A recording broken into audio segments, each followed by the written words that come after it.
Bismillahirrahmanirrahim. Assalamualaikum warahmatullahi wabarakatuh.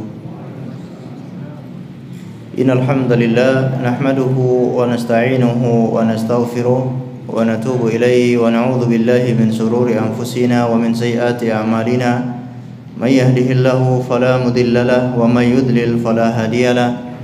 Wa asyhadu an la ilaha illallah wahdahu la syarika lahu wa asyhadu anna Muhammadan abduhu wa rasuluh. Salawatu rabbihi wa salamu alaihi wa ala alihi wa ashabihi wa man tabi'ahum bi ihsanin ila yaumil qiyamah.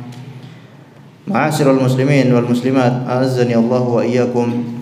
Kita selalu bersyukur kehadirat Allah Subhanahu wa taala karena pada kesempatan malam yang berbahagia ini kita kembali diberi kekuatan, kesempatan, taufik dan hidayah sehingga kita bisa menghadiri pengajian kita ini. Semoga Allah berkenan memberikan untuk kita semuanya ilmu yang bermanfaat sehingga bisa kita amalkan sebagai bekal untuk menghadap kepada Allah Azza wa Jalla.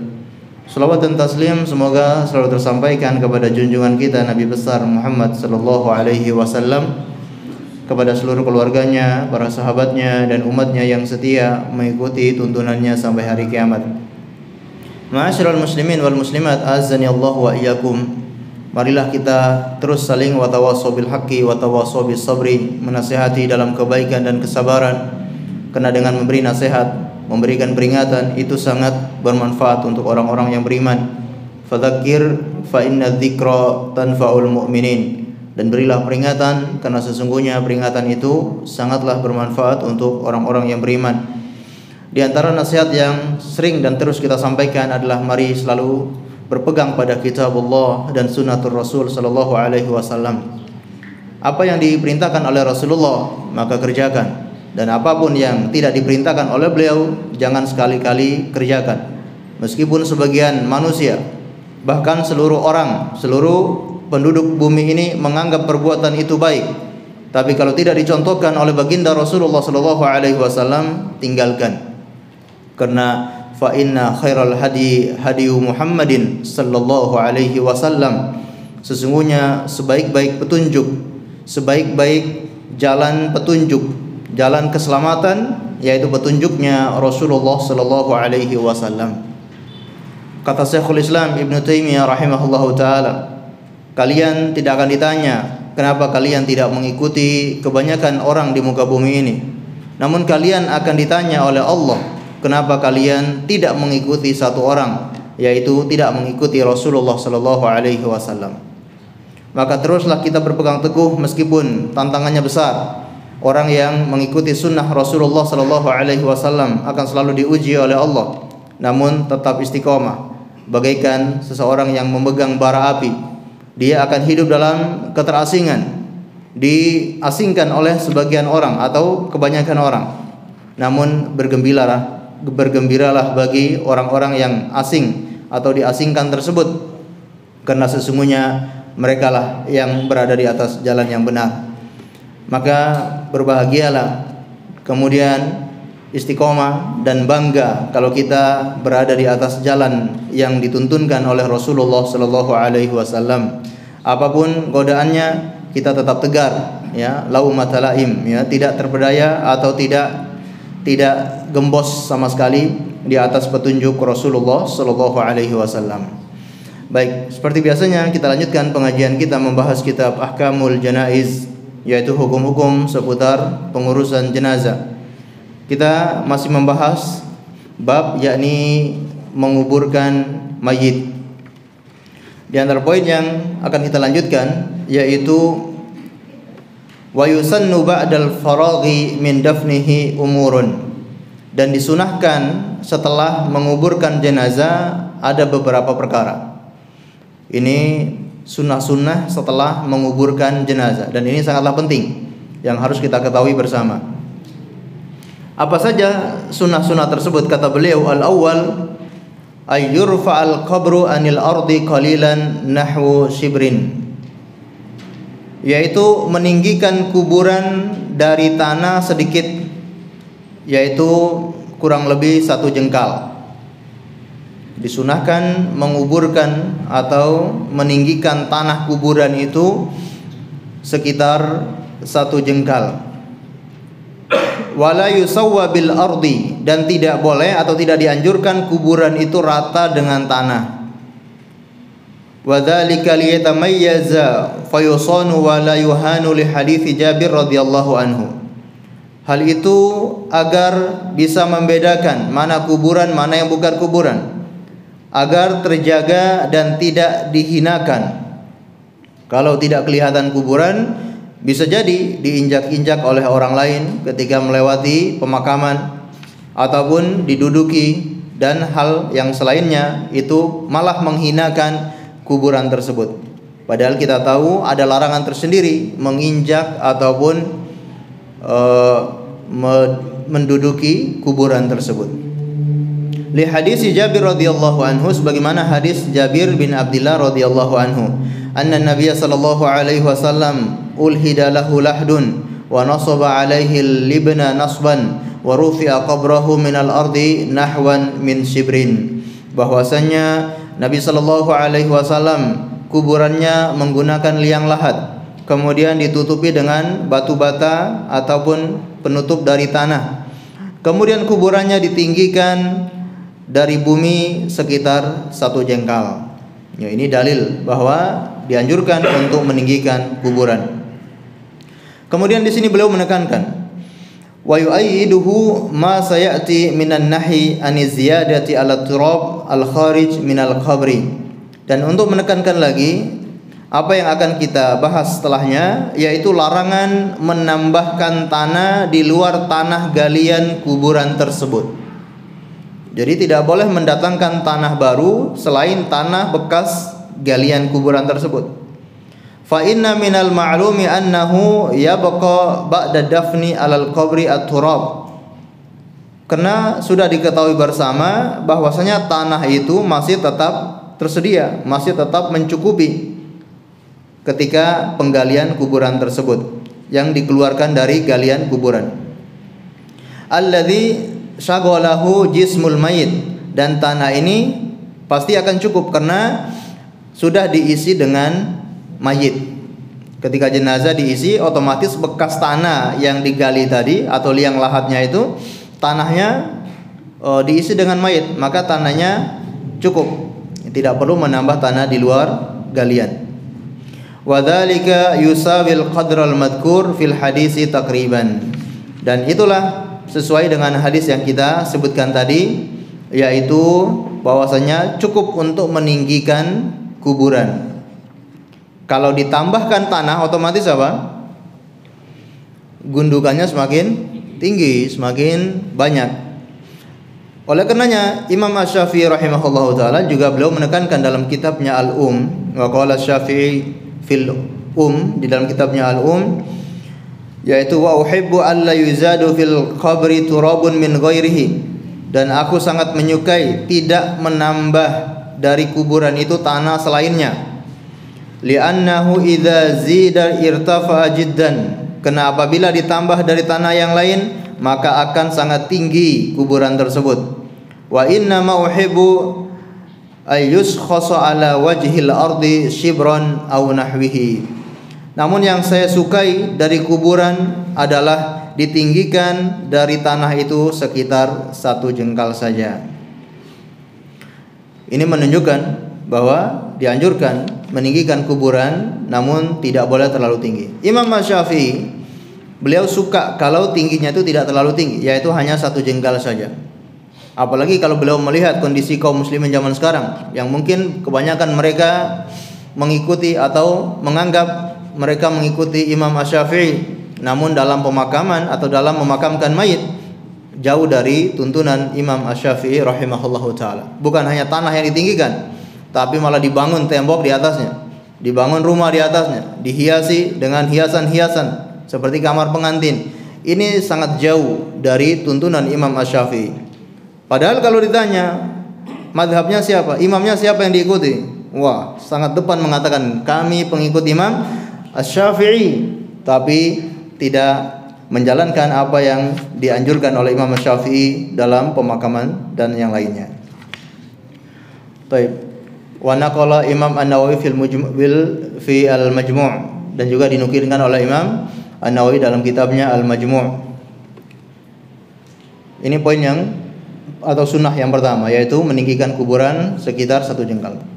Sunnah yang kedua, atsani ayyuj'ala musannaman, menjadikan kuburan itu gundukan. Kuburan itu dianjurkan untuk modelnya gundukan ataupun bukit, ya, model-model bukit.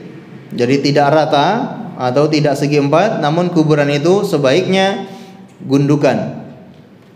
Li hadis Sufyan At-Tammar qala ra'aitu qabran Nabi sallallahu alaihi wasallam wa qabra Abi Bakrin wa Umar musannaman. Aku pernah melihat kuburannya Nabi sallallahu alaihi wasallam dan juga kuburannya Abi Bakar As-Siddiq dan juga kuburannya Umar bin Khattab. Semua kuburan mereka itu musannaman, yaitu berbentuk gundukan, tidak rata atau tidak segi empat. Taib. Atau hadis yang lain dari Al-Qasim berkata, dakhaltu ala Aisyah fakultu ya ummah. Aku masuk, yaitu minta izin menemui ibunda Aisyah radhiyallahu taala anha. Kemudian aku berkata, ya ummah, wahai ibunda, iktasafili an qabri Nabi sallallahu alaihi wasallam wa sahibaihi radhiyallahu anhuma. Bukakan atau perlihatkan untuk saya kuburannya Rasulullah dan juga kuburan kedua sahabatnya. Fakashafat li an thalathati kuburi la musyrifatin wala lati'atin mabtuhatun babtuhai al-ardi al-hamra.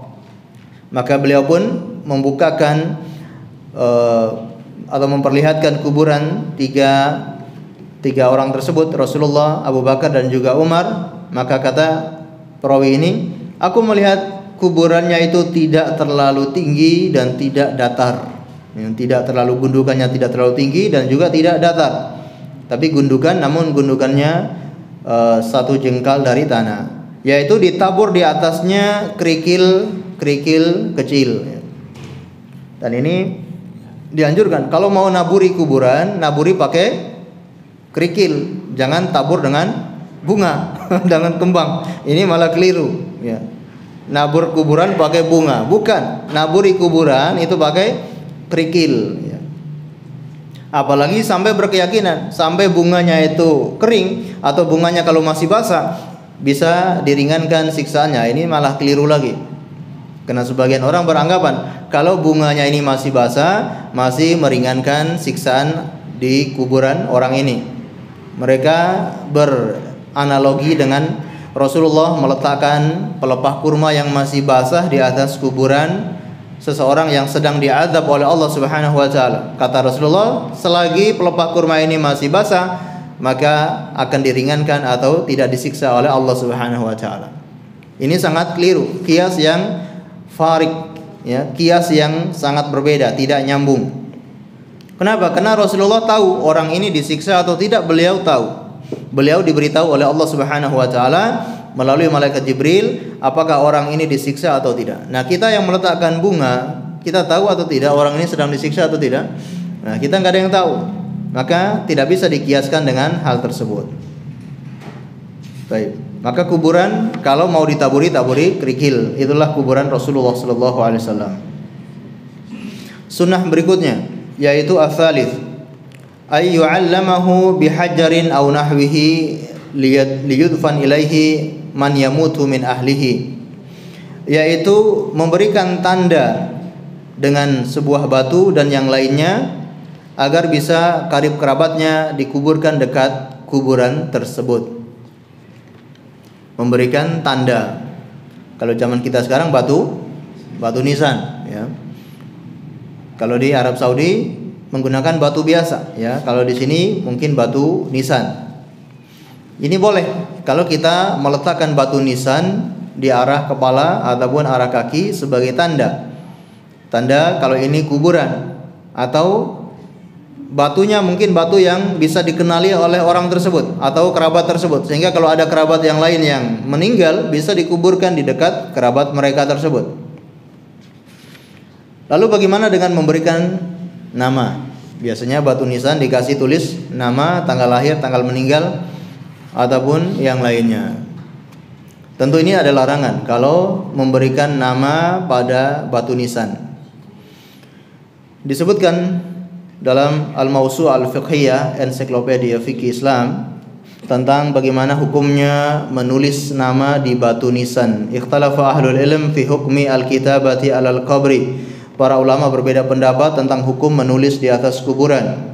Ala qaulaini, ini ada dua pendapat. Al-qaulul awal, pendapat yang pertama, yukrahu ayuktaba alal qabri, dimakruhkan, hukumnya makruh menulis di atas kuburan atau menulis di batu nisan. Wa huwa madhhabul jumhur al-Malikiyah wa Syafi'iyah wal Hanabilah. Ini merupakan mazhab jumhur dari Malikiyah, Syafi'iyah dan juga Hanabilah. Dan juga perkataan dari Abu Yusuf, yaitu muridnya Abu Hanifah, wa Muhammad ibn Hasan minal Hanafiyah, dari mazhab Hanafiyah. Jadi ini pendapat jumhur ulama yang mengatakan itu adalah makruh. Dalilnya apa? Karena ada hadis yang melarang hal tersebut dari Jabir bin Abdullah radhiyallahu anhu, qala naha Rasulullah sallallahu alaihi wasallam ay yukhassisal qabru wa ay yuq'ada alaihi wa ay yubna alaihi. Rasulullah sallallahu alaihi wasallam melarang untuk menulis di atas kuburan, kemudian untuk duduk di atas kuburan dan juga untuk membangun kuburan. Dalam riwayat yang lain wa ay yuktaba alaihi, atau menulis di atasnya. Ini dalil yang sangat tegas, ya, menunjukkan Rasulullah melarang hal tersebut. Namun para ulama ini menganggap larangan ini larangan yang bersifat tidak terlalu tegas, artinya makruh, sehingga mereka menganggap ini makruh. Ya, ini pendapat jumhur al-ulama sebagaimana disebutkan oleh Imam An-Nawawi, yukrahu ay yukhassisal qabru wa yuktaba alai ismun sahibihi. Kata Imam An-Nawawi, dibenci untuk menulis di atas kuburan, yaitu menulis nama pemilik kubur, nama penghuni kubur itu. Au ghairi dzalik, ataupun nama-nama yang lain, tulisan-tulisan yang lain. Wa ayyubna alai, dan juga dibenci untuk membangun kuburan itu. Wa hadza la khilafa fi indana, dan itu tidak ada khilaf di dalam mazhab kami. Siapa mazhabnya? Asy-Syafi'i. Tidak ada khilaf dalam mazhab Asy-Syafi'i bahwa dibenci untuk menulis nama di batu nisan dan yang lainnya. Baik. Namun ada di sana pendapat yang lain, yaitu ini pendapat yang mengatakan makruh. Pendapat yang kedua lebih tegas lagi, yaitu annal kitabata 'alal qabri. Ya, di sini pendapat yang kedua, annal kitabata lam takun ma'hudatan ladas salaf falam yaf'al dzalika sahibi as-sahabi, yaitu pendapat ini mengatakan haram mutlak, menulis di atas kuburan hukumnya haram secara mutlak. Artinya kalau ada orang yang menulis di batu nisan, dia dapat dosa. Ini pendapatnya yaitu dari Asy-Syaukani dan juga Syekh bin Baz rahimahullahu taala. La yazuzu ayyuktaba 'alal qabri syai'un, tidak boleh hukumnya, larangan, yaitu menulis di atas kuburan sesuatu apapun, apakah nama pemiliknya, apakah tanggal lahir, ataupun apapun tidak boleh ditulis di atas kuburan. Ya, ini pendapat Imam Asy-Syaukani dalam kitabnya Nailul Awtar dan Syekh bin Baz dalam Majmu' Al-Fatawa. Allahu a'lam bishawab, ya.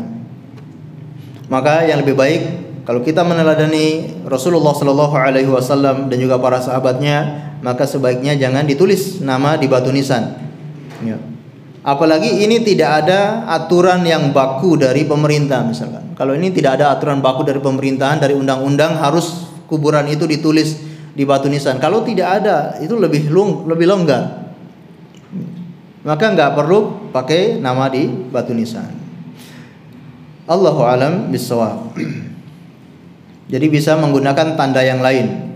Ya, mungkin di sekitarnya dikasih tanda kalau ini kuburan keluarganya dia, sehingga nanti kemudian ada keluarga yang meninggal bisa dimakamkan di dekat keluarga tersebut. Baik. Kemudian di sini hadis yaitu dari Wahwa ibnu Abdullah ibnu Muttalib. Hadis dari Al-Muttalib. Wahwa ibnu Abdullah ibni Abdul Muttalib bin Hantab radhiyallahu anhu qala, berkata, lamma mata Utsman ibni Mad'un ukhrija janazatuhu fadufina. Ketika meninggal Utsman ibni Mad'un, maka dikeluarkan jenazahnya kemudian dimakamkan. Amara Nabi sallallahu alaihi wasallam rajulan ayati bihajarin. Rasulullah memerintahkan seseorang untuk mendatangkan sebuah batu. Falam yastati' hamlahu. Namun orang ini tidak mampu mengangkat batu itu. Berarti cukup besar batunya. Orang ini ya tidak kuat mengangkat. Faqama ilaiha Rasulullah sallallahu alaihi wasallam wa hasara an dira'aihi qala al-Muttalib. Maka berdirilah Rasulullah SAW, lalu beliau menyingkap bajunya, lengan bajunya, kemudian beliau membawanya di atas pundak beliau. Lalu beliau thumma hamalaha fa wada'aha inda ra'sihi. Beliau meletakkan batu itu di sisi kepala kuburan. Wa qala ata'allama biha qabra akhi, agar aku tahu ini kuburan saudaraku. Wa adfinu ilaihi man mata min ahli, dan agar aku menguburkan siapa saja dari keluargaku yang meninggal dunia. Jadi boleh kita menandai kuburan dengan batu dan sejenisnya, asalkan jangan menggunakan nama, jangan ditulis nama di atas kuburan. Karena ini tentunya ada hadis yang melarang hal demikian. Baik, sunnah berikutnya ar-rabi', yaitu alla yulaqqinil mayyit talqinal ma'ruf al-yaum. Tidak boleh mentalkinkan mayit sebagaimana talqin yang kita kenal pada hari ini. Talqin setelah dikuburkan. Ya, ini tidak boleh, kata Syekh Al-Albani rahimahullahu taala. Li'anna al-haditsa al-warida fihi la yasihhu. Karena hadis yang menceritakan tentang anjuran mentalkinkan mayit setelah dikuburkan itu hadisnya la yasihhu, tidak sahih, hadisnya dhaif.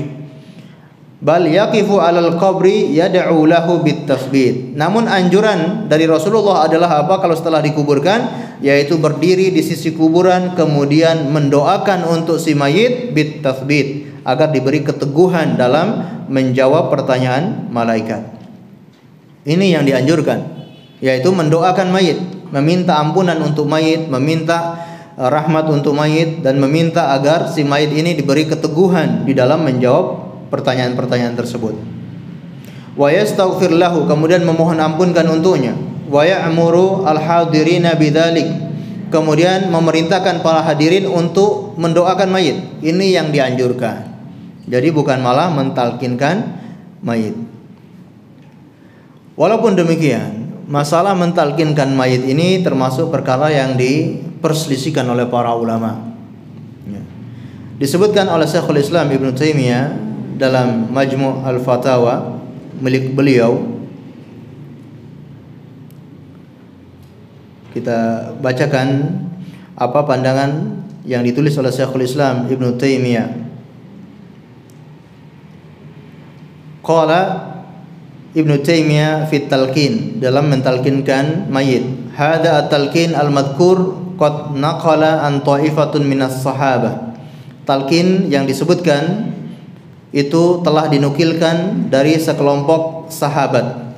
Annahum amaru bihi, bahwasanya mereka memerintahkannya. Ka Abi Umamah al-Bahili wa ghairihi, seperti Abu Umamah al-Bahili dan yang lainnya. Wa ruya fihi hadis anin Nabi sallallahu alaihi wasallam, dan diriwayatkan hadis dari Nabi sallallahu alaihi wasallam, lakinnahu mimma la yahkumu bi sihhatihi, namun hadis itu dihukumi tidak sah atau tidak sahih.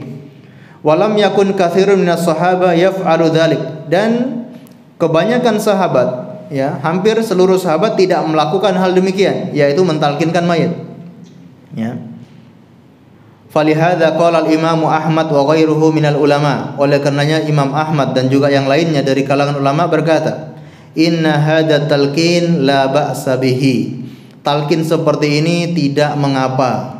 Jadi ini pendapat Imam Ahmad bin Hanbal dan juga yang lainnya, mentalkinkan mayit setelah dikuburkan itu la ba'sa, tidak mengapa. Farakhasu fihi wa lam ya'mur bihi. Mereka memberi keringanan tapi tidak memerintahkan. Hanya mengatakan tidak mengapa, tapi mereka tidak menganjurkan. Ya, jadi seandainya ada yang melakukan itu, mereka memberi keringanan, ya. Namun mereka tidak menganjurkan. Wastahabbahu ta'ifatun min ashabi Syafi'i wa Ahmad. Sebagian kelompok dari pengikut Asy-Syafi'i dan juga Ahmad, mereka mengatakan itu istahabba, yaitu itu mustahab, sunnah. Ya, sampai mengatakan sunnah, ya. Masya Allah. Wa karihahu ta'ifatun minal ulama, dan sebagian ulama membenci atau mengatakan makruh hal tersebut, min ashabi Malik wa ghairihim, dari Imam Malik atau pengikut Imam Malik dan yang lainnya. Alladzi fi sunan, yang terdapat dalam kitab-kitab sunnah, ani Nabi sallallahu alaihi wasallam annahu kana yaqumu ala qabri rajuli min ashabihi idza dufina. Karena mereka berdalil bahwasanya Nabi sallallahu alaihi wasallam apabila selesai menguburkan mayit, maka beliau berdiri di sisi atau di samping kuburan, lalu beliau berkata, salu ala at-tathbit, salu lahu tathbit fa innahu al-an yus'alu. Mintalah ampunan atau mintalah tasbih, penguatan, pengokohan untuk saudara kalian ini, karena sekarang dia sedang ditanya oleh malaikat. Wa qad sabata fi sahihain anna Nabiy sallallahu alaihi wasallam qala lakinu mautakum la ilaha illallah. Namun terdapat dalam Bukhari dan juga Muslim, Nabi sallallahu alaihi wasallam bersabda, lakinu mautakum la ilaha illallah. Talkinkan mayit kalian, yakni orang yang akan meninggal di antara kalian, la ilaha illallah. Fatalkin al-muhtadar sunnah ma'murun bihi. Maka talkin seperti ini sunnah hukumnya, dan ini yang diperintahkan bagi orang yang muhtadar, orang yang mau meninggal dunia. Tapi kalau orang yang sudah meninggal dunia, maka tidak ada hadis satupun yang menganjurkan untuk mentalkinkannya. Baik. Kira-kira mau pilih yang mana? Ditanyakan kepada Syekh bin Baz rahimahullahu taala. Kata beliau, at-talqin ikhtalafa fihi ulama. Talqin ini diperselisihkan oleh para ulama. Wa huwa ayqalu lahu ya fulan udkur ma kharajta alaihi minad dunya syahadatan an la ilaha illallah wa anna muhammadar rasulullah ila akhirih. Qad jaa fihi ba'dal ahadits lakinnahu ghairu sahihatun. Ya, ada sebuah hadis yang mengatakan, wahai fulan, kalau engkau ditanya tentang siapa Rabbmu, jawablah la ilaha illallah. Siapa nabimu, jawablah Muhammad Rasulullah, sampai akhirnya. Kata beliau, hadis ini ghairu sahih, hadis ini tidak sahih. Jaa fi ba'dil athar an ba'di ahli Syam, dan juga ada sebagian athar dari kalangan ahli Syam, penduduk Syam melakukan hal itu, yaitu talqin kepada mayit setelah dikuburkan. Was-shawab, kata beliau, was-shawab annahu bid'atun, yang benar adalah ini perkara bid'ah. Mentalkinkan mayit ini termasuk perkara yang bid'ah. At-talqin la yuqalu lahu ya fulan, talqin itu tidak dikatakan ya wahai fulan, wahai fulan. Ya, beliau membawakan hadis ya, talqin yang benar yaitu talqin orang yang akan meninggal dunia. Itu yang bermanfaat. Maka Allah alam bisawab, ya, pendapat yang dirojikan oleh para ulama, termasuk para ulama kontemporer sekarang ini, Syekh Al-Albani, Syekh bin Baz dan yang lainnya, yaitu talqin seperti ini hukumnya bid'ah karena tidak ada dalil sama sekali. Bahkan dalil yang digunakan itu dalil yang tidak sahih. Kalau dalil yang tidak sahih, maka tidak boleh digunakan untuk hujjah dalam melakukan amal soleh atau ibadah.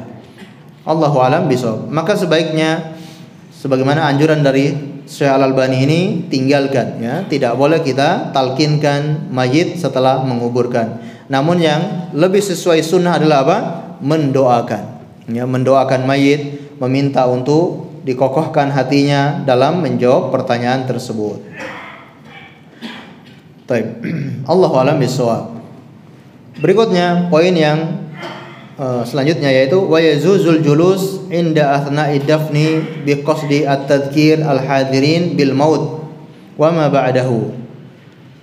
Dibolehkan untuk duduk di sisi kuburan tatkala mayit sedang dikuburkan dengan tujuan untuk mengingatkan para hadirin mengingat kematian. Jadi boleh ketika mayit ini sedang dimakamkan atau bahkan kuburannya masih digali, seandainya mayat datang ke pemakaman dan pemakamannya itu belum selesai digali, boleh di sini kita menunggu sambil duduk, ya. Namun sekali lagi, bukan duduk di atas kuburan, ya. Duduk cari tempat yang tidak ada kuburannya, jangan duduk di atas kuburan. Kalau duduk di atas kuburan malah dilarang oleh Rasulullah sallallahu alaihi wasallam. Baik. Jadi dibolehkan duduk di atas kuburan. Li hadisi Al-Barra ibn Azib, sebagaimana hadis dari Al-Barra ibn Azib radhiyallahu anhu. Baik. Di sini juga perlu kita garis bawahi bahwa memberikan mauidhah, memberikan ceramah, memberikan peringatan itu bagusnya ketika sedang dimakamkan. Mungkin ada sebagian orang yang sambil memakamkan atau menguburkan mayit, ada yang cangkul atau ada yang menguruk tanah, ada yang di dalam untuk menginjak-injak tanah itu. Nah, ini seperti ini, suasana seperti ini dianjurkan untuk saling memberi peringatan, memberikan nasihat. Namun kadang-kala di tempat kita, kapan memberikan nasihat? Setelah selesai, ya. Semua selesai baru kasih ceramah. Nah, sebetulnya seperti ini tidak ada tuntunannya, ya. Maka lebih afdol adalah ketika sedang menggali atau sedang menguburkan mayit. Namun sesekali tidak mengapa, ya. Jangan sampai dianggap ini salah satu ritual yang harus dilakukan ketika pemakaman. Kalau tidak ada ceramah, tidak ada mauidhah di kuburan, berarti kuburnya tidak sah. Jangan sampai seperti itu. Karena ceramah seperti ini tidak ada tuntunannya. Allahu a'lam bishawab. Di sini beliau membawakan hadis dari sahabat Al-Barra ibn Azib radhiyallahu anhu, hadis yang cukup panjang. Semoga waktunya cukup kita bacakan. Yaitu kata beliau, kharajna ma'an Nabi sallallahu alaihi wasallam fi janazatin rajulin minal ansar. Kami pernah keluar bersama Nabi sallallahu alaihi wasallam untuk menguburkan seorang jenazah dari kalangan Ansar. Fantahaina ilal qabri wa lamma yulhadu. Kami sudah sampai di kuburan, ternyata kuburannya belum selesai digali liang lahatnya. Fajalasa Rasulullah sallallahu alaihi wasallam mustaqbilal qiblah. Rasulullah kemudian duduk. Nah, ini dalil, ya. Kalau Rasulullah itu sambil menunggu kuburan digali, beliau duduk. Dan di sini beliau menghadap ke arah kiblat. Wa jalasna haulahu. Karena beliau duduk, kami pun ikut duduk di sekitar Rasulullah. Masa Rasulullah duduk, kitanya berdiri. Nah, ini bentuk Masya Allah, mereka sangat menghargai sopan santunnya mereka kepada Rasulullah. Bahkan ketika Rasulullah melepas sendal pun mereka langsung melepas sendal. Ya, itulah para sahabat. Ya, sangat ittiba kepada Rasulullah. Jadi saking cintanya kepada Rasulullah, mereka betul-betul ittiba. Itu bukti cinta yang sebenarnya. Jadi bukti cinta bukan hanya dengan perayaan, tapi bukti cinta adalah dengan ittiba, ya. Bukan dengan perayaan-perayaan. Itu bukan bukti cinta kepada Rasulullah, bahkan malah menghina sunnah Rasulullah. Bukti cinta adalah bagaimana kita mengikuti Rasulullah SAW. Seperti para sahabat ini, mereka pun wajalasna haulahu, kami pun duduk di sekitarnya. Wa ka'anna ala ru'usina at-thair, seakan-akan di atas kepala kami ada burung. Artinya mereka sangat tenang, tidak ada yang berbicara, bahkan tidak ada yang bergerak. Seakan-akan di atas kepala mereka burung. Artinya kalau ada burung yang menghinggap di kepala mereka, burung itu tidak akan terbang. Saking tenangnya mereka duduk. Padahal kita tahu burung itu sangat gesit, ya, sangat gesit. Kalau lihat atau gerak, mendengar suara sedikit langsung terbang. Saking tenang dan diamnya para sahabat, tidak ada yang berbicara, tidak ada yang ngobrol satu sama lain. Pas pemakaman, begitu kondisi sahabat, tidak ada yang ngobrol, ketawa ketiwi satu sama lain. Karena suasana menguburkan jenazah itu suasana yang orang betul-betul mengingat akhirat. Suatu saat dia pun akan dikuburkan. Hari ini dia mengantarkan jenazah ke kuburan, suatu saat besok lusa dia pun akan diantarkan ke kuburan dan dimakamkan oleh saudaranya yang lain. Jadi para sahabat itu tenang, tidak ada yang berkomentar, tidak ada yang berbicara. Wa fi yadihi 'audun yankuthu fil ardi faja'ala yanduru ila as-sama' wa yanduru ila al-ardi faja'ala yarfa'u basarahu wa yakhafduhu thalathan. Di tangan beliau ada sebuah tongkat, ada sebuah ranting kering. Kemudian beliau menggunakan tongkat ini untuk menancap-nancapkan di tanah. Lalu beliau sesekali beliau mengangkat ke langit, melihat ke langit, kemudian melihat ke bumi. Beliau mengangkat kepalanya ke langit lalu melihat ke bumi. Begitu 3 kali. Lalu beliau berkata, "Ista'idzu billah min adzabil qabri marrataini aw thalathan." Wahai sahabatku, ingatlah atau ista'idzu, mohonlah perlindungan kepada Allah dari siksa kubur. Beliau ulangi lagi, "Ista'idzu billahi min adzabil qabri." Mintalah perlindungan kepada Allah dari azab kubur sampai 2 atau 3 kali. Tsumma qala, "Allahumma inni a'udzubika min adzabil qabri." Beliau mengatakan, "Ya Allah, sesungguhnya aku memohon perlindungan kepadamu dari siksa kubur." 3 kali Rasulullah memohon perlindungan. Tsumma qala, lalu beliau kemudian berkata, "Innal 'abdal mu'min idza kana fi inqita'i minad dunya." Seorang hamba yang beriman apabila terputus dari dunia, artinya meninggal dunia, wa iqbalin minal akhirah, dan mulai berjalan menuju akhirat, ilaihi malaikatun minas samai baidul wujuh, maka datanglah malaikat dari langit yang wajahnya berseri-seri. Ini beliau akan menceritakan perjalanan ruh orang yang akan meninggal dunia, ruh orang beriman dan juga ruh orang kafir. Pertama ini beliau kisahkan ruh orang yang beriman. Maka malaikat yang datang kepadanya adalah malaikat yang wajahnya berseri-seri, ka'anna wujuhahum asyams, bagaikan wajah mereka matahari. Ma'ahum kafanun min akfanil jannah wa hanutun min hanutil jannah. Mereka membawa kain kafan dari surga yang sangat halus lembut, dan juga membawa minyak wangi dari minyak wangi surga. Hatta yajlisu minhu maddatal basar, sampai malaikat ini duduk sejauh mata memandang. Summa yaji'a malakul maut alaihi salam, maka datanglah malaikat maut. Hatta yajlisa 'inda ra'sihi fayaqul, sampai malaikat maut ini duduk di sekitar kepala si orang yang akan meninggal dunia. Lalu berkata, "Ayyatuhan nafsut thayyibah," wa fi riwayatin mutmainnah, "Ya ayyatuhan nafsul mutmainnah," wahai jiwa yang baik, wahai jiwa yang tenang, "ukhruji ila maghfiratin minallahi wa ridwan," keluarlah kamu menuju ampunan dan ridha dari Allah.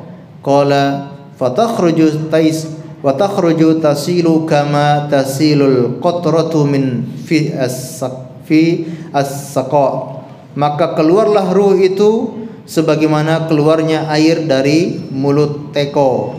Ketika dituangkan air dari teko, air itu keluar dengan sangat mudah. Begitulah keluarnya ruh orang yang beriman ini, nafsut thayyibah. Faya'khudhuha, wa fi riwayatin hatta idza kharajat ruhahu shalla 'alayya kullu malakin fis samawati wal ardi wa kullu malakin fis sama wa tahta lahu abwab wa futihat lahu abwab.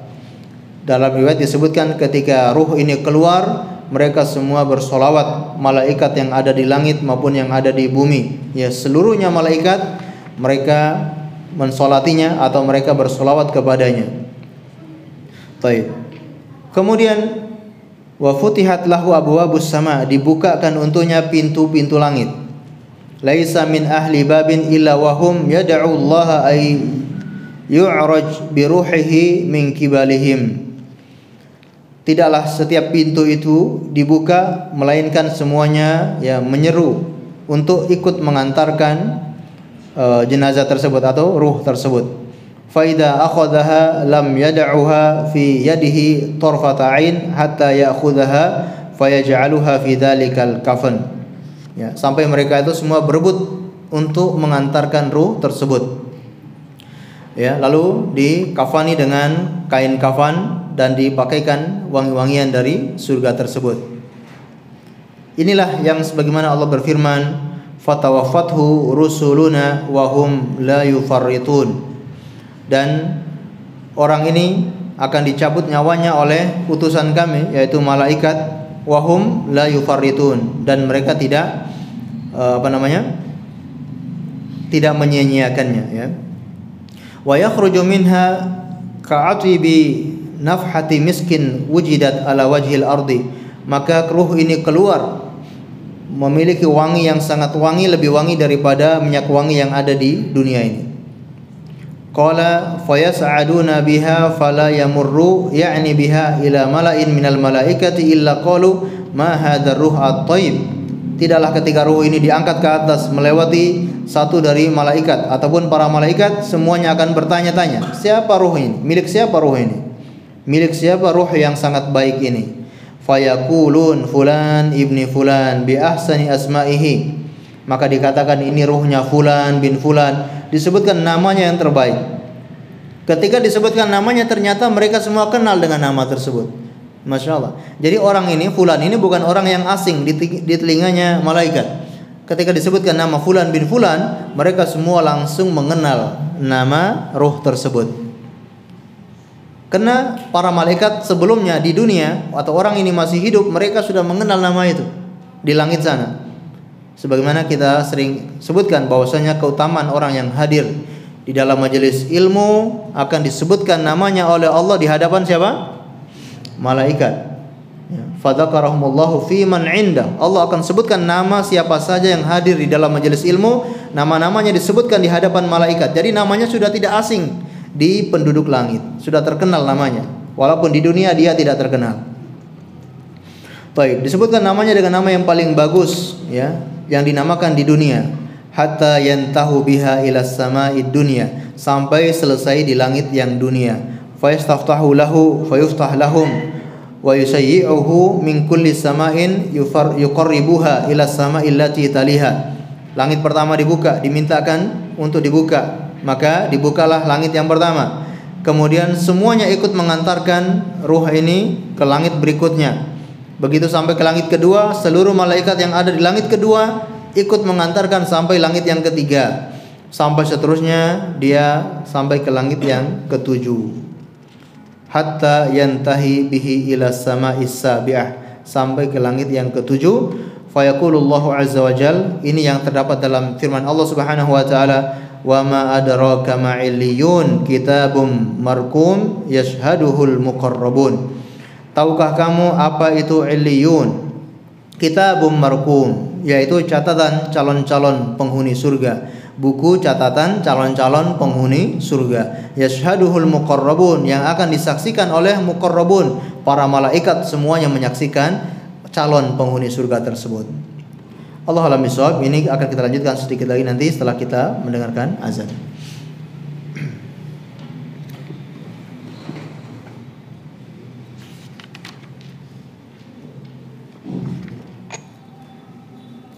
Allahu Akbar,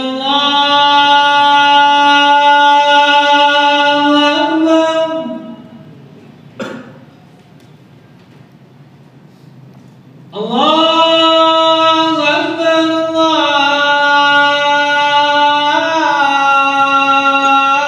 Allahu Akbar.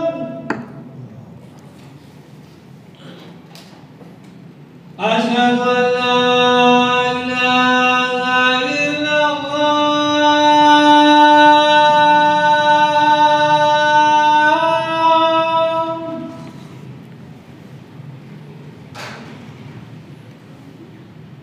Asyhadu an la ilaha illallah.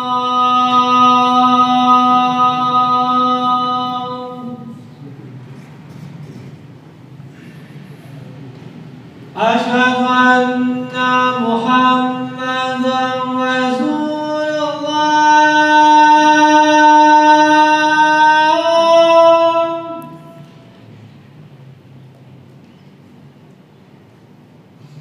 Asyhadu anna Muhammadan Rasulullah.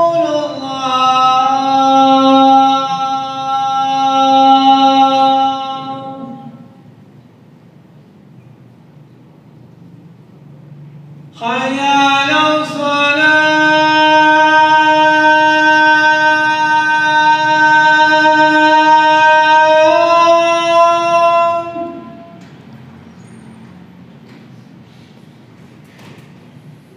Hayya 'alas salah.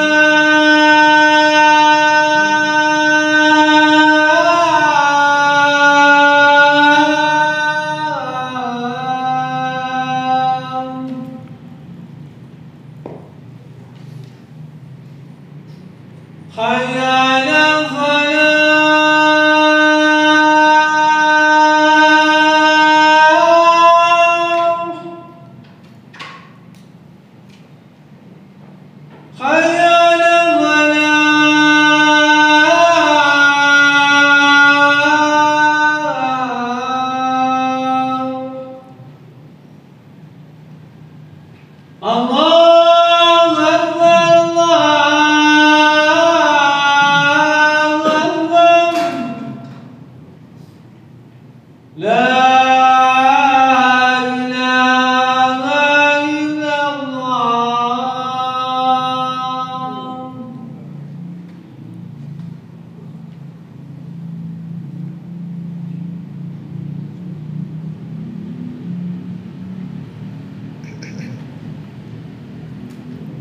Baik. Ma'asyiral muslimin wal muslimat, a'azzani Allah wa iyyakum. Jadi begitu sampai ke langit yang ketujuh, Allah Subhanahu wa taala mengatakan, "Uktubu kitab 'abdi fi 'illiyin." Catatlah nama hambaku ini di catatan calon-calon penghuni surga. Kemudian ruhnya ini dikembalikan lagi ke bumi. Darinya lah saya menciptakannya, kepadanya saya kembalikan, dan darinya saya akan bangkitkan mereka. Lalu datanglah dua malaikat yang akan menanyakan tentang ruh orang soleh ini. Maka ditanyakan, man rabbuka wa ma dinuka wa man nabiyuka. Semua itu dijawab dengan jawaban yang benar. Ini yang Allah sebutkan dalam Al-Qur'an, wa yuthabbitullahu alladhina amanu bil qawli tsabit fil hayatid dunya. Yaitu Allah Subhanahu wa taala akan memberikan keteguhan bagi orang-orang yang beriman dalam ucapannya, dengan ucapan yang sabit, ucapan yang paten, yang tetap, fil hayatid dunya, yaitu di kehidupan dunia. Ini maksudnya ketika dia sedang ditanya di alam kubur, Allah beri keteguhan hatinya untuk bisa menjawab. Dan tentunya di sana ada beberapa amalan yang bisa kita lakukan untuk bisa mendapatkan keutamaan, mendapatkan pertolongan Allah di alam kubur ketika ditanya oleh malaikat, yakni dengan selalu membaca surat apa? Surat Al-Mulk, ya. Kalau bisa setiap malam, alhamdulillah, ya. Namun usahakan sering kita membaca surat Al-Mulk, karena surat ini surat yang akan menyelamatkan dari fitnah kubur. Allahu a'lam bishawab. Kemudian setelah pertanyaan ini dijawab dengan benar, terdengar khayunadi mudadin minas sama, terdengar suara dari langit, an sadaqa abdi, seluruh jawaban hambaku benar. Fafrishu minal jannati wa albisu minal jannah waftahu lahu baban ilal jannah. Maka bukakan untuknya pintu ke surga, dan pakaikan untuknya pakaian dari surga, dan bukakan pintu ke surga. Qala fayati min ruhiha thayyiban wa yafsahu lahu fi qabrihi maddata basar. Maka kuburannya dibuka sejauh mata memandang, ya, harum, segar, ataupun pemandangan yang indah dari surga terlihat dari kuburan hamba yang soleh ini. Dalam keadaan seperti ini, dia sudah sangat gembira. Datanglah sosok yang sangat baik rupanya, sangat wangi dan bagus pakaiannya, berwajah yang sangat tampan. Maka dia bertanya, man anta, siapa engkau? Maka dia mengatakan, ana amaluka soleh, aku ini amalan solehmu di dunia. Fa wallahi ma 'alimtuka illa kunta sari'an fi ta'atillahi wa bati'an fi ma'siyatillah. Demi Allah, kata orang ini atau kata sosok ini, demi Allah aku tidak mengetahuimu kecuali ketika di dunia kamu sangat bersegera untuk taat kepada Allah dan sangat lambat bermaksiat kepada Allah. Fajazakallahu khairah. Sampai sosok ini mengatakan, terima kasih, semoga Allah membalasmu dengan yang lebih baik. Summa yuftah lahu babun minal jannah, dibukakan pintu surga untuknya, dan juga dibukakan pintu neraka. Lalu dikatakan, kalau kamu berbuat maksiat maka tempatmu akan seperti ini. Lalu dia dibukakan pintu surga. Kemudian dalam kondisi yang sangat bahagia seperti ini, hamba ini mengatakan atau berdoa, Rabbi azza wa jalla, atau Rabbi ajil qiyamis sa'ah, atau dalam ayat, ya Rabbi aqimis sa'ah, ya Allah tegakkan hari kiamat sekarang. Dia sudah sangat ingin untuk merasakan nikmat surga, karena dia sudah melihat tempat kembalinya di surga. Dia ingin segera ditegakkan hari kiamat agar dia bisa memasuki surga tersebut. Inilah perjalanan ruh orang soleh yang diceritakan oleh Rasulullah SAW. Semoga kita termasuk ruh yang thayyibah ini. Amin ya rabbal alamin. Mungkin mengenai ruh orang yang tidak soleh atau ruh orang kafir akan kita lanjutkan di pertemuan akan datang dengan izin Allah Subhanahu wa taala. Sebelum kita akhiri, kalau ada yang ditanyakan kami persilakan.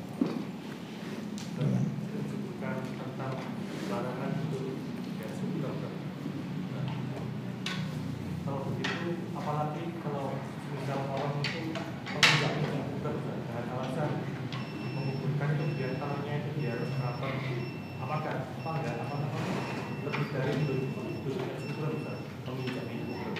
Baik. Menginjak kuburan pas proses pemakaman. Nah, ini tidak masuk dalam larangan ya.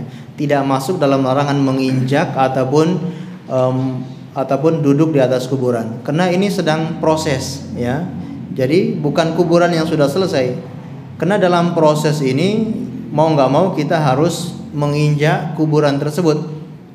Orang yang ada di dalam kubur pun dia harus menginjak kuburan. Nggak mungkin dia pakai ya, tangga atau pakai kursi biar nggak nginjak tanah kuburan yang ada dalam liang kubur, itu nggak mungkin ya. Karena ini masih proses. Jadi tidak masuk dalam larangan tersebut. Dalam larangan itu maksudnya kuburan ya. Bahkan harus ya, kadangkala kita harus diinjak, harus diratakan. Bahkan kadangkala setelah diratakan, setelah diinjak pun kalau hujan deras, itu kuburan akan anjlok. Karena waktu kita memakamkan biasanya menggunakan papan. Nah, begitu liang lahatnya ini kan kosong. Hanya ada jasad. Begitu hujan deras, tanahnya akan masuk semua ke dalam liang lahat. Maka kuburannya anjlok. Nah, dalam kondisi seperti ini boleh kita juga menambah tanah yang lain. Tadi kita ada pembahasan yaitu tidak boleh menambah tanah di luar. Nah, tapi kalau dalam kondisi seperti ini, tanahnya sudah habis kita masukkan, tapi ketika hujan deras, tanahnya anjlok, kuburannya anjlok, wajib kita menguburkan lagi menggunakan tanah yang lain ya. Allahu a'lam bishawab. Jadi tidak masalah kita menginjak kuburan untuk memadatkan tanah. Nah, benar. Waalaikumsalam.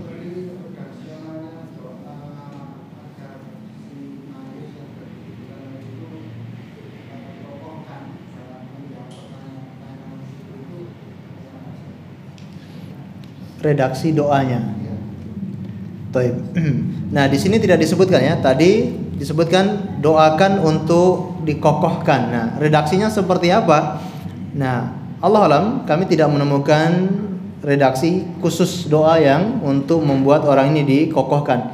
Tapi kita bebas berdoa dengan doa yang bisa lafadznya untuk dikokohkan di dalam kubur. Ya, jadi bisa menggunakan bahasa Arab, bisa menggunakan bahasa yang kita pahami, ya. Atau Allahumma tsabbithu, ya. Ini juga boleh. Allahumma tsabbithu, ya Allah berikan dia kekokohan, ya. Allahumma tsabbithu fil qabri, ya. Allahumma arhamhu, Allahumma ighfirhu, Allahumma ighfir lahu. Ya, ini boleh kita baca atau menggunakan doa yang bisa kita pahami. Ya Allah berikan dia keteguhan di alam kubur. Ya Allah mudahkan dia menjawab semua pertanyaan-pertanyaan malaikat maut dengan bahasa kita ya. Bahkan bisa mungkin lebih khusyuk kalau kita berdoa dengan doa yang kita pahami. Ini keluarga kita meninggal. Kalau kita doa dengan bahasa Arab mungkin kita nggak terlalu paham makna apa yang kita baca itu. Tapi kalau kita doanya dengan bahasa kita, ini dengan penuh penghayatan, kita doa dengan sangat khusyuk, insyaallah itulah yang lebih mudah dikabulkan oleh Allah Subhanahu wa taala. Allahu a'lam bishawab. Nah. Fadhal. Nah.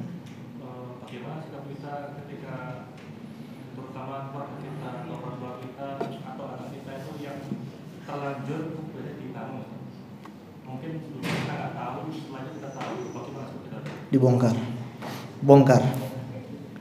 Ya mau apa lagi? Ya kalau sudah tahu, bongkar kuburan itu ya. Kita sudah tahu ilmunya, terpaksa atau sudah terlanjur dibangun, kita bongkar kembali. Ya, bongkar kuburannya. Bahkan ada sebagian pemakaman yang memang dibongkar sama pemerintahnya. Ya, kalau nggak salah di mana itu? Ya, satu pemakaman itu dibongkar semua. Ininya dibongkar kincing ya. Ya. Ya itu ya, dibongkar semua tuh. Nah itu bagus malah, ya itu bagus. Nah tidak masalah dibongkar lagi. Jadi ini bukan masuk larangan merendahkan kuburan, menghinakan kuburan, bukan ya. Karena justru ini dengan kita menjalankan sunnah Rasulullah. Ya. Sebelumnya kita nggak tahu, dengan kita membangun itu justru sebenarnya malah menyiksa, ya menyiksa karena kuburnya tidak sesuai sunnah Rasulullah. Pasti akan ada kekurangan.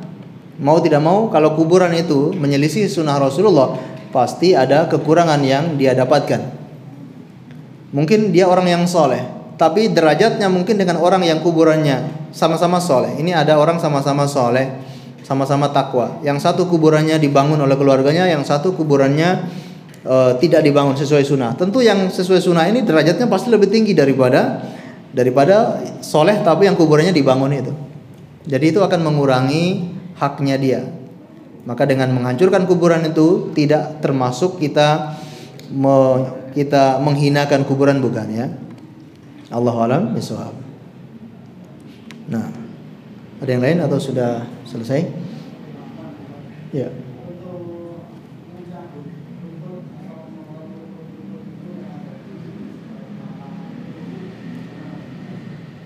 Baik. Untuk mencabut atau membersihkan rumput yang ada di pemakaman, ya.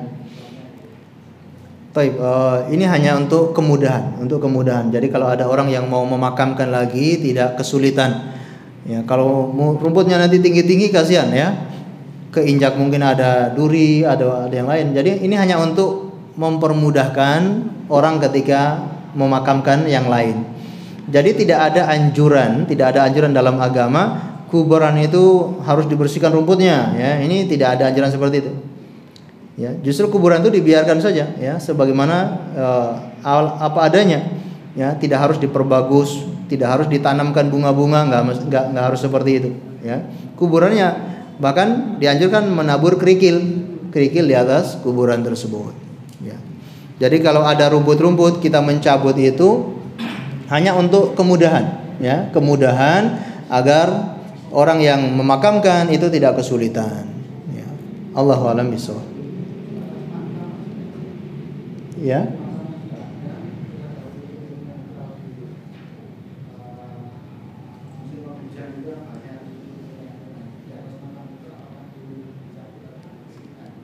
Di atas makam itu apakah boleh dicabut? Tidak masalah. Jadi ini hanya hal yang lumrah ya, hal yang lumrah, tidak termasuk pahala ya. Kita cabut rumput kuburan itu bukan berarti ini pahala, tidak ya. Ini hal sebagaimana kita bersihkan halaman rumah, kita bersihkan area yang penting untuk kita bersihkan ya, sama seperti itu. Jadi tidak ada hubungannya dalam syariat ya. Nah, yang dilarang itu justru kalau memperbagus ya. Dengan tujuan kita bersihkan lalu kita hiasi, memperbagus, ini justru malah dilarang ya. Karena jangan sampai kita mengagungkan kuburan. Ini untuk mencegah terjadinya hal-hal yang seperti itu. Apalagi sampai dihias, dibangun, dihias, dikasih kain kafan atau kain yang lainnya, batu nisannya dibaluri atau dikasih minyak wangi ya. Masa batu nisannya tiap tahun digantikan kain pembungkusnya. Nah, ini malah berlebihan. Ya, bahkan bisa mengantarkan kepada kesyirikan. Ini tidak boleh ya seperti itu. Kuburan itu semuanya sama, tidak ada yang beda. Manapun kuburan, termasuk kuburan Rasulullah juga sama. Tidak ada satupun kuburan yang beda. Semua kuburan sama dimanapun. Tidak ada kuburan yang lebih utama daripada kuburan yang lain. Kalau masjid, itu masih ada masjid yang lebih utama dari masjid yang lain. Masjid Nabawi, Masjidil Haram, Masjid Kuba, Masjid Al-Aqsa, ini masih punya keutamaan di atas masjid-masjid yang ada di seluruh dunia. Baik. Tapi kalau kuburan, tidak ada yang punya keutamaan di atas. Semua sama rata. Mau kuburan wali, kuburan Rasulullah, kuburan sahabat, semuanya sama dengan kuburan yang ada di samping rumah kita. Maka kalau mau ziarah, tinggal di samping rumah kita ada kuburan, ziarah. Nggak perlu datang ke wali, karena sama kuburan itu, nggak ada yang beda. Kalau kita datang ke wali, otomatis kita menganggap kuburan itu punya kelebihan. Nah, itu yang salah. Dan ini masuk dalam larangan, yaitu la tasuddu rihal illa ila ihda thalathati masajid. Tidak boleh melakukan perjalanan jauh kecuali dengan tujuan ketiga masjid. Masjidil Haram, Masjid Nabawi, Masjidil Aqsa. Ini baru boleh. Kita ke Madinah itu bukan karena kuburannya, tapi karena masjidnya ya. Namun kalau sudah sampai di Masjid Nabawi, kita sempatkan untuk berziarah kuburan Rasulullah SAW. Nah, Allahu a'lam bishawab. Kita akhiri dengan membaca doa kafaratul majelis. Subhanakallahumma bihamdika asyhadu an la ilaha illa anta astaghfiruka wa atubu ilaik. Wa sallallahu ala nabiyyina Muhammadin wa ala alihi wasallam. Terima kasih atas segala perhatiannya. Mohon maaf atas segala kekurangannya. Assalamualaikum warahmatullahi wabarakatuh.